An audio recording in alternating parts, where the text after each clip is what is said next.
Did you know that how we grade students today was copied from how meat packers graded beef? Or that our entire education system was designed to create factory workers before the light bulb was even invented?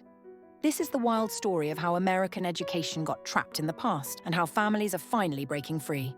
Stick around because what you learn in the next few minutes might completely change how you think about school. The year is 1837.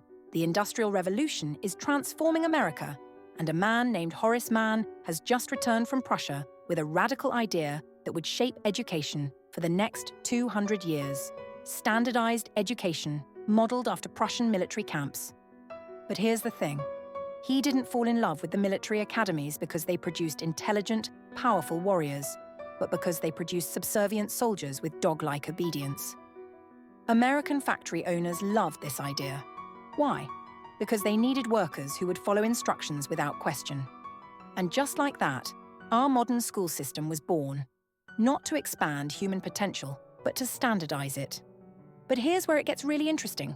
Remember that AF grading system you grew up with? It wasn't created by teachers or education experts. It was copied directly from meat packers who used these grades to rate beef. Grade A meat commanded premium prices, while lower grades were considered less desirable. Sound familiar? And just like meat on an assembly line, students were sorted by manufacture date, what we now call grade levels, and processed in batches. The wealthy, of course, kept their children far away from this system, choosing instead to educate them through mentors and tutors. They wanted leaders, not followers. Now you might be thinking, but that was almost 200 years ago. Surely things have changed. Here's the shocking part. While nearly every other aspect of our lives has been transformed by tech and innovation, our schools remain stuck in the past. Think about it. We're using a system designed before the light bulb to prepare kids for a world of self-driving cars and artificial intelligence. It would be funny if it weren't affecting millions of young lives. Any parent who has watched their kid master a video game or build incredible worlds in Minecraft knows that children are capable of extraordinary learning when it matters to them. The problem isn't the kids, it's the system.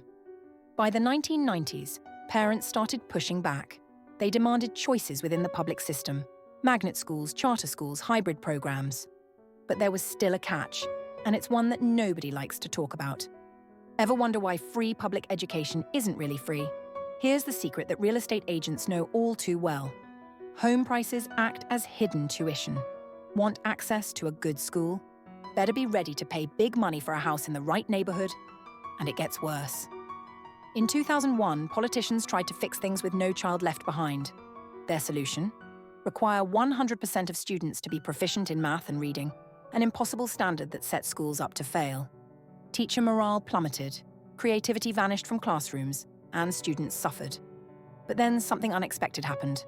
When COVID hit in 2020, the entire system was forced to change overnight.